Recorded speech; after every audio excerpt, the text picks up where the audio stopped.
never met Matlala alone. I've never met him in the company of Mkhotsi, and possibly in any other capacity. He's not somebody that I know. He's not somebody that I've spoken to, directly or indirectly. Umphathisi wamapolisa osekhefini uSenzo Mchunu uxelele ikomiti yesikhawu eParlamente ukuba akazange wadibana noVusimuzi Kate Matlala kwaye akazange abe nenhlanganiso naye kwakunye noBrown Mkhotsi.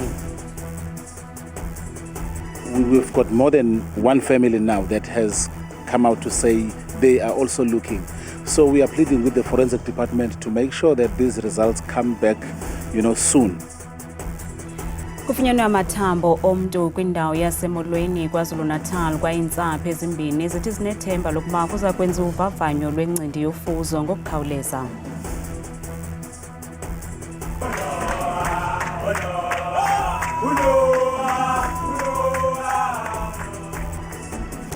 Ingxaki zezimali zeSAFA ziphazamisa amalungiselelo eqela leli labaminyaka engaphansi kwe-17 nekulindeleke ukuba lithabathe inxaxheba kwindebe yehlabathi eza kubanjelwa eQatar ekuqaleni kwenyanga ezayo.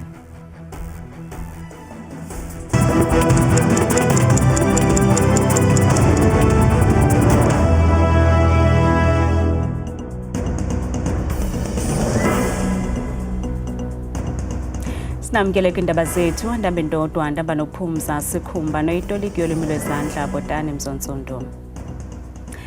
Komiti yesikhawu eParlamente nephanda izityholo zorhwaphilizo nefuthe lezepolitiki ebupoliseni ixine ngemibuzo namhlanje umphathiso kwikhefu elikhethekileyo uSenzo Mchunu kwiveki ephelileyo wadiza ukuba kukushicilelo lwezigrogriso ngakuye awayethe zenziwa ngumkomishina lamapolisa kwiphondo laKwaZulu-Natal uNjengele Nhlanhla Mkhwanazi, kodwa namhlanje uvumile ukuba akanabo ubungqina bezi zigrogriso. Lokamchunu kwaxelelele komiti ukuba akazange wadibana noVusimuzi Kate Matlala kwaye akazange abe nenhlanganiso naye kwakunye noBrown Mkhotsi. Kwiveki ephelileyo wayenike ubungqina umphathiswa wamapolisa kwikhefu ekhethekileyo uSenzo Mchunu bokokuba kukho izigrogriso ezazenziwe nguLieutenant General Nhlanhla Mkhwanazi kwincoko eshicilelweyo phakathi kwakhe noCedric Nkabinde. Namhlanje uvumile ukuba abukho bobungqina. That recording doesn't exist. Disagreed that there was no such a recording where Mkhwanazi was threatening the minister. And that's why I was interested that he must bring that thing here, because we want to hear for real if minister was threatened. It is not here before us as intended, except to add that it is in reference, only in reference. Ngethuba ibuzwa ngobudlelwane bakhe noVusimuzi Kate Matlala, ukhanyele walala ngomqolo ukuba uyazana nale ndedeba, kananjalo uthe umntu amaziyo ngusomashishini uBrown Mkhotsi. I've never met Matlala alone. I've never met him in the company of Mkhotsi, and possibly in any other capacity. He's not somebody that I know. He's not somebody that I've spoken to, directly or indirectly. I was approached by somebody who says there's somebody who goes around as per the clip, saying they work with me and they travel with me. And I asked to see the photo. In fact, we had a small conversation, after which I said, I wish I could see the fellow. And he called, and then he showed me the photo. Now, I don't mention where this happened, and I don't mention who the person on the photo was, partly because were time constraints and I wasn't necessary. That was not the focus of the portfolio committee. So I was just relating a story, my story. So now that I'm here, I need to make it clear.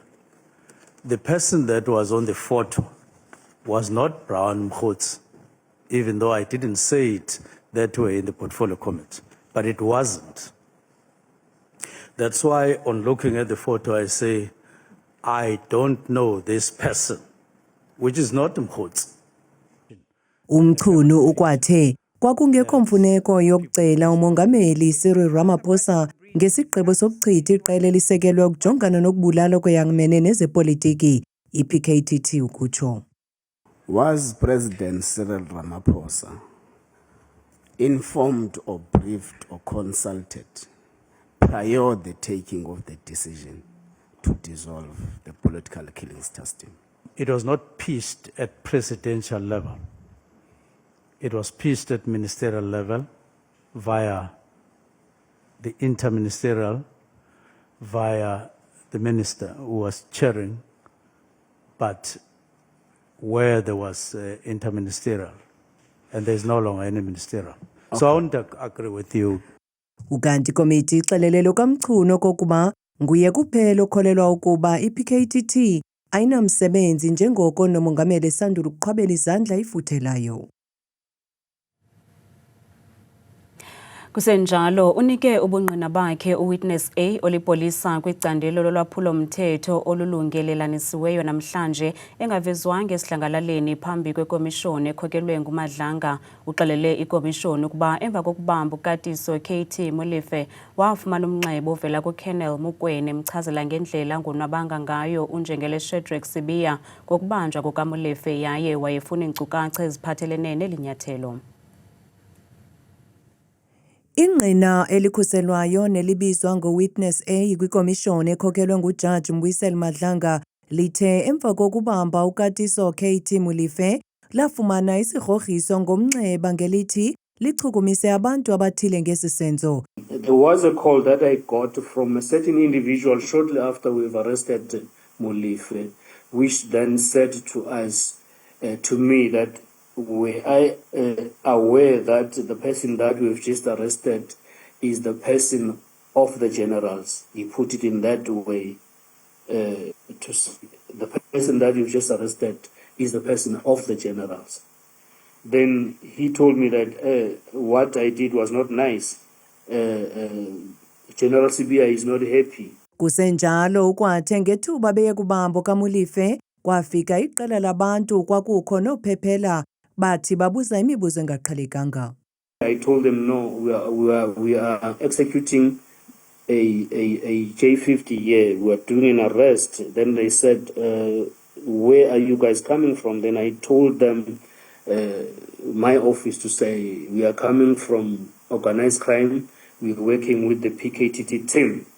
We're doing this operation on a certain case. Then they said, now they need details of the case that we're working on, and they wanted us to brief them on that case, which now we said, no, we cannot do that. Ngelixa evakalise ukuxola ngesenzo sika Lieutenant General Nhlanhla Mkhwanazi ngokupapasha yonke into esidlangalaleni ngomhla wesithandathu kuJulayi kwintlanganiso yonondaba ikhawulezileyo.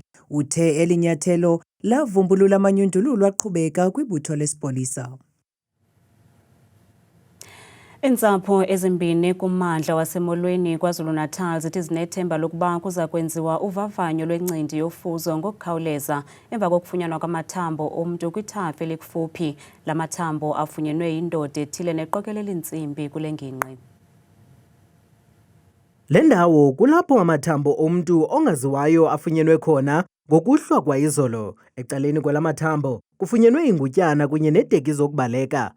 Ukanti obhaqe la mathambo uthi le ndawo yindawo yokulahla inkunkuma ukwathe ubone ngekhakhayi ngethuba eqokelela inkonxa. Ngenini la eweni ngafike ngehla mangibuka ngavese ngabona isikali. Hayi isikali sikhulu kakhulu nje ukuthi angeke ngikwazi ukuthi ngithi hayi lesi sikali mhlawumbe ithoyi so ini ngase ngithatha induku mangithatha induku ngase ngi-experience ismell esi-bad so ngabona ukuthi it's a human. Boleke ngelithi usothukile koku. Actually the skull was separated from the body. Downside there is a skull, upside there is ribs, hip bones, amathambo laphana enzwaneni. Kusenjalo zintsapho ezimbini ezithe zeza ngaphambili nezikhangela amalungu azo. Olunye usapho lukwathi lukhangela inina elalahleka ngethuba lihlala nomalume walo kwiminyaka eyagqithayo. Asinayisho kahle umalume ngoba akasichaza istory esicacile ukuthi walontuza kanjani. Akasichaza nje istory esicacile ngoba sazi ukuthi thina kwaduka le Arkekana kodwa manje phela ngoba nasikhona futhi Arkekana abasiniki into eqondile so masizwe ukuthi sekukhona sekubonakala amathambo sesigijimela phezulu ngoba sinethemba ngoba nathi asikakamtholi uThobile. It's very crucial because I mean we've got more than one family now that has come out to say they are also looking. So we are pleading with the forensic department to make sure that these results come back, soon. Nangona kungekaziwa ukuba lamathambo ngakabani, kusaqhutyekwa nokufuniswa ngabantu abasibhozo nabalahleka kule ndawo ngethuba lezikhukhula zango-April ka-2022. Kudutyulwe kwabulawa amakhwenkwana amabini ze amanye amane abalekiselwe esibhedlele kulandela udubulwano olwenzeke eWestbury eRhawutini ngalemva kwemini. Kholeleka ukuba olu dubulo lunento yokwenza nemilo yamaqela emigewu kanti abakwantsasana bathi amagosa ezobuntlola esipoliseni kwakunye neqela elijengene nemilo yemigewu asezithendeni ekhangela abenzi bobubi. Usapho lwenkondekazi neminyaka engama-78 uKisebelwang Mary ekholini kwiphondo laseMntla-Ntshona luthi lusele luxhwalekile emva kokuba indlu yalo ye-RDP itshatyalaliswe yilori entlitheke kwimizi emibini kule ndawo. Le ngozi yenzeke kuhola wendlela u-N14 ngecawe ephelileyo yasuba imiphefumlo yabantu ababini. Unyana kaMary nabazukulwana bakhe bashiyeke bengenandawo yokuhlala kwaye baxhalabile ngendawo ekuza kungcwatyelwa kuyo nanjengoko lusapho luxhelekileyo lusaqhuba namalungiselelo omngcwabo. Lona ngumfanekiso wekhaya lakwaMary emva kokuba ilori yathi yaphuma endleleni yayontlitheka kwimizi emibini ishiya umakhulu uKisebelwang ekwimeko emaxongo ze waswelekela esibhedlele kulandela ukwenzakala entloko. Kore ke accident engwe e tlhakatlhakaneng mo eleng gore baagisane ba ile ba tsa umama. Yayiyingozi embi kakhulu kangangokuba abamelwane bamkhupha umakhulu wethu phantsi kwezitena ezathi zawela kuye ngethuba indlu idilika. Bamsa kwiklinikhi ekufutshane ngeveni kuba ii-ambulensi zathatha ixesha elide ukuba zifike kwindawo yexhwayelo. Kwaye ngelo xesha wayesopha entloko, umlenze wakhe wophukile, engakwazi ukwenza nantoni na. Ngenxa yokonakala kweli khaya, abantwana nabazukulwana bakhe basenongakwazi ukubamba inkonzo yomngcwabo ekhayeni lakhe apho ahleli khona ubomi bakhe bonke.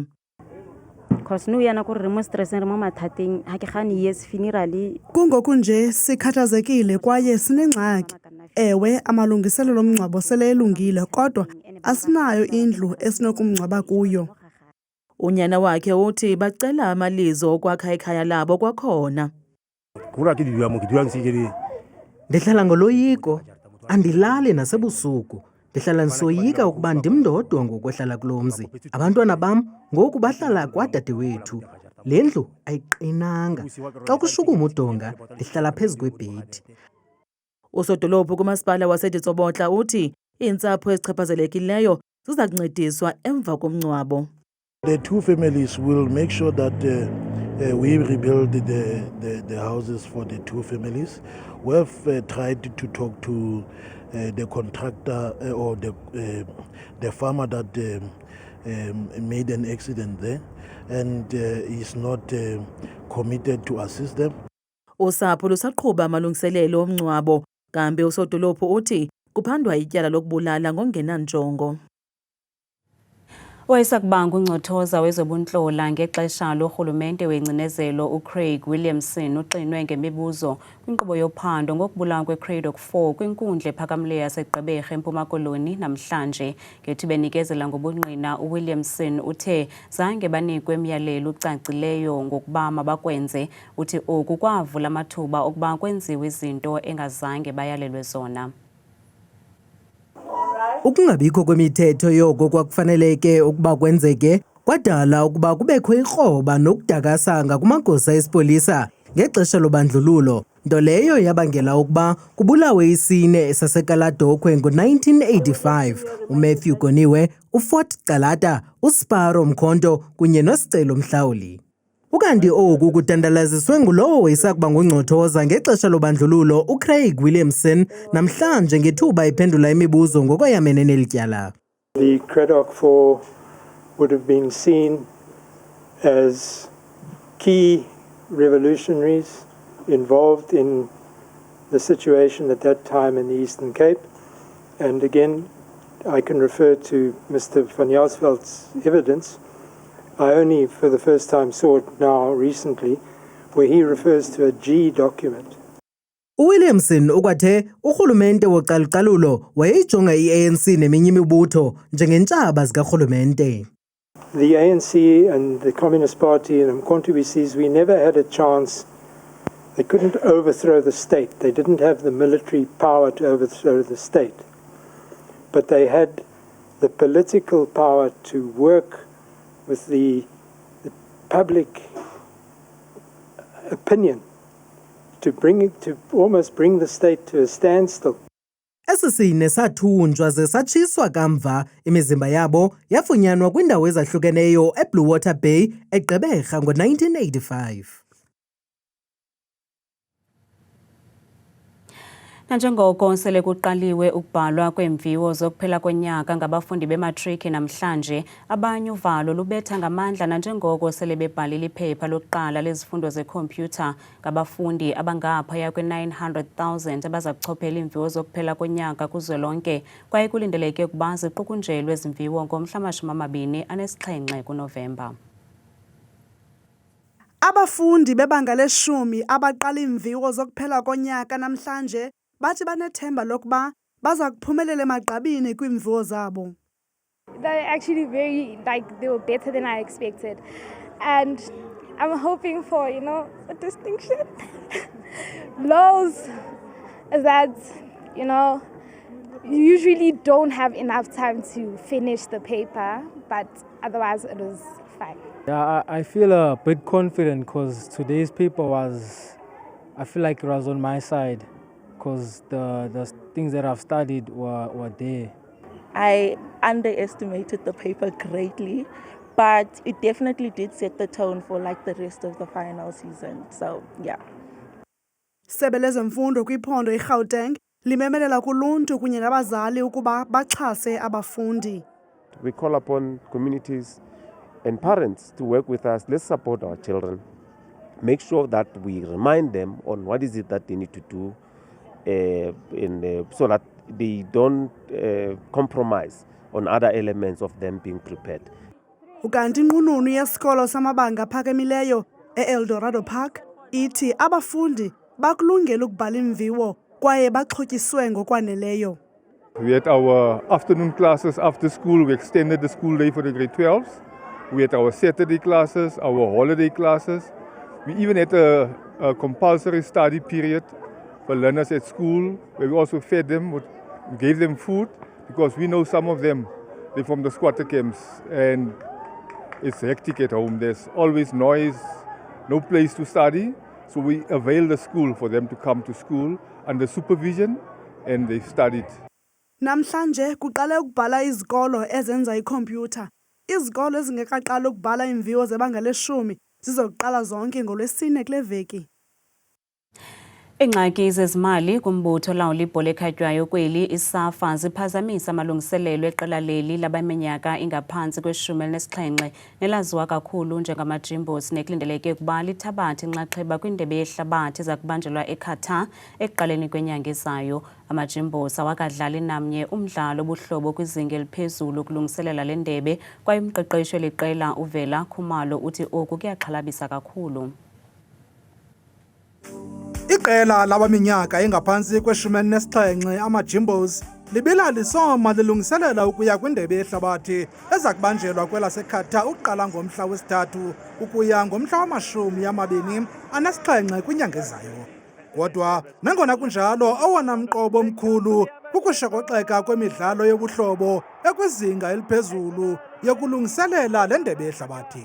Amajimbos awakadlali namnye umdlalo wobuhlobo okwizinga eliphezulu ukulungiselela le ndebe, kwaye le meko yabo iyafana naleyo yamajita nasandokubuya kwindebe yehlabathi yabaminyaka engaphantsi kwama-20 kwelaseChile. Konke ke oku kubangelwa ziingxaki zezimali kumbutho olawula ibhola ekhatywayo kweli iSAFA. ISAFA ingqinile ukuba inxili yayo ikhala umoya, akukho mali, yiloo nto kunzima ukuqinisekisa ukuba eli qela lifumana imidlalo ekwizinga eliphezulu yobuhlobo ukulungiselela indebe yehlabathi. Ama-Jimbos akugroup A noquka abasindleki iQatar, i-Italy neBolivia kwaye kulindeleke ukuba adlale umdlalo wawo wokuqala kwindebe yehlabathi neBolivia ngomhla wesi-3 kuNovemba.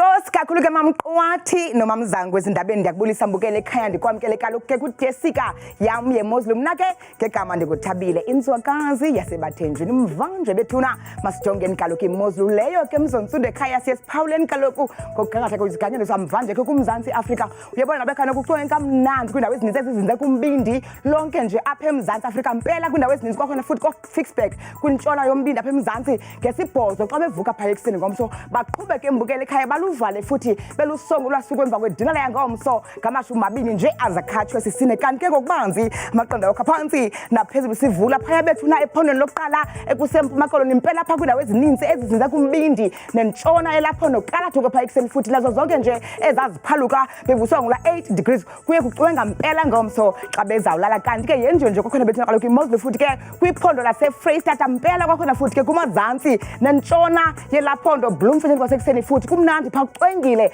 ngenxa yakhe kaloku bukele ke ixesha sekuseni futhi la 12 degrees kanti ke benjeje futhi kolaphondo laphaya entshona koloni ngamandla futhi kwimpuma nendawo eziphakame kolaphondo futhi Beaufort West ekuseni kumnandi pha kumiyoli futhi ngalo kaloku elashumi nje elikhathwa sisine ngokubanzi kwakhona bethana iMozulu yenjeje pha kolaphondo futhi Northern Cape ngamandla khona futhi ke kumazantsi nempuma yalo Priska kwasekuseni ngomso 17 degrees kutshise mpela ngorhatya ngamashumi amathathu nje abenanye kanti ke benjeje futhi ke kwelaphondo laphaya ko-Northwest ngamandla pha kumazantsi nentshona yalo Moruleng kwasekuseni futhi kucwenga kamnandi ngenxa yakhe kaloku la 14 degrees bavala imini ngomso beyisonga ngo-27 degrees ithi bethuna kwakhona kaloku iMozulu apha eRhawutini apho sikhoyo thina ngalo mzuzu pha kundlunkulu futhi ke kuseTshwane ekuseni kumnandi phaya ngo-11 degrees napha xa usehla futhi koBonkonspruit ekuseni kusemyoli ngenxa ka-9 degrees nyuka nam ngokubanzi phaya ephondo mbukele ekhaya ke futhi kuseLimpopo mpela phaya koBilabile ekuseni kucwenga kamnandi futhi ngo-10 degrees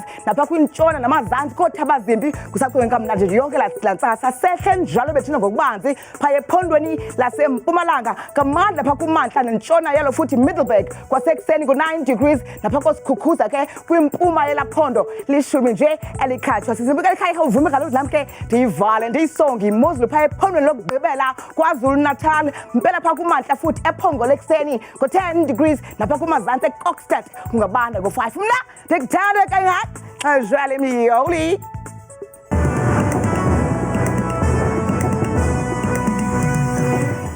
kamnandi mawethu.